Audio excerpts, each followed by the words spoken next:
Japan, a culture that thrives at the intersection of entertainment and combat, home to fighters who not only finely tune their technique to inflict damage on their opposition, but develop a style uniquely equipped to show who they are, similar to well-known American strikers.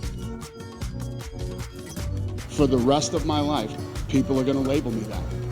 And it's these Japanese stars of both past and present who've inspired the next generation of the country's martial artists.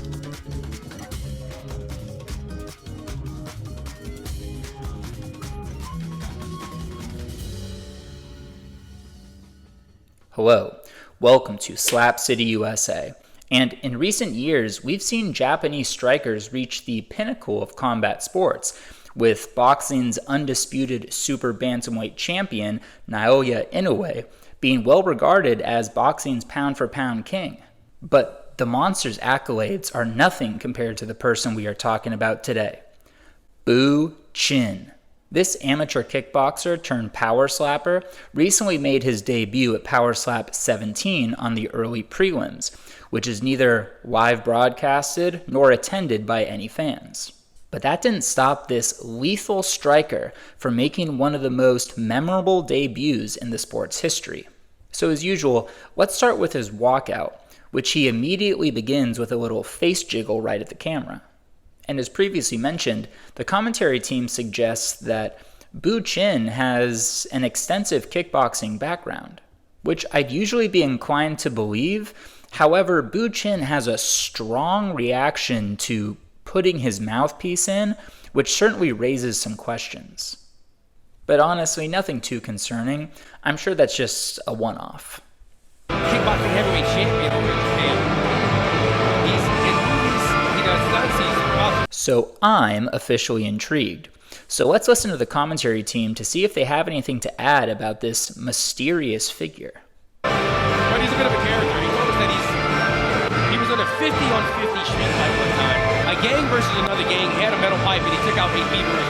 Now, if you couldn't hear them due to the atrociously bad mix on the audio, they were suggesting that some of Buu Chin's relevant combat experience involves a 50-on-50 street fight between his gang and a rival gang in which he took out 8 people with a pipe.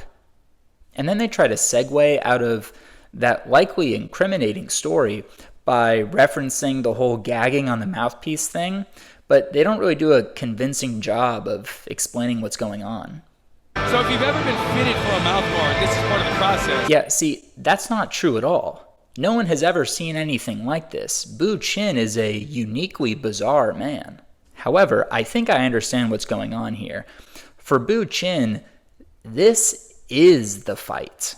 And if he can manage to make it to the slap table before being submitted by his mouthpiece, given the fact that he's a wild man who seemingly has committed multiple homicides, his actual opponent stands no chance. Speaking of which, his opponent is officially on the way to the stage with his mouthpiece fitting like a glove, and we're about to get things started. And perhaps now with the official introductions taking place, Buu Chin will be able to just lock in a little bit more. Or not, because that is the face of someone who is laser focused on not triggering their gag reflex. Out of Saitama, Japan, Buu Chin. Now introducing his opponent in the red corner. And I'd be remiss if I did not mention, the translator appears to sort of play off the first gag as a bit of a joke. However, now as you can see, she is deeply concerned about how this gagging might affect the outcome of the match. But again, she's overlooking the fact that the fight began the moment the mouthpiece was put in, and Buu Chin has been in a Fight of the Year contender for minutes at this point.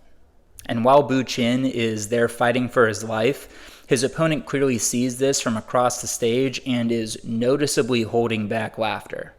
So we're officially at the slapping portion of Buu Chin's battle with life and death, and I would like to pause here for a moment, because his side profile tells us a lot about what's going on right now. He appears to have been blessed with the perfect chin-to-neck ratio, having the ability to mold the two into one superstructure. And this unique anatomy is likely also the same reason as to why something as small as a mouthpiece is able to constantly trigger his gag reflex. So to no one's surprise, given he was carved out of marble by the slap gods, he eats the first slap with ease, even doing a little dance afterwards. And it's funny because the haters in the commentary booth, Buu Chin has been sweating since we saw him at the fighter meetings, nonstop. they chalk this up to the opponent just getting started and warming up. I feel like we're going to see, if this goes into the second round, I feel like we're going to see more from Carl Glennon. That was his first ever strike. But you know who isn't just warming up? Buu Chin, who's already 10 minutes into the fight of his life. And as he readies himself for the first slap, even the haters can't deny the way Buu Chin moves his body. The boy's a bit of an athlete. And the outcome of this slap, you ask? Something we all knew was inevitable. A first-round knockout. And Buu Chin had us in the palm of his hand the entire time. So my takeaway here is that Buu Chin deserves an immediate title shot. And I was honestly curious if the Powerslap brass shared my enthusiasm. So I looked at the Powerslap CEO's post-fight press conference, but unfortunately it was only 3 minutes long, in which 3 questions were asked, and every single question had to do with how much he loves Saudi Arabia. What do you think the impact here in Saudi Arabia, especially the Powerslap, especially when it's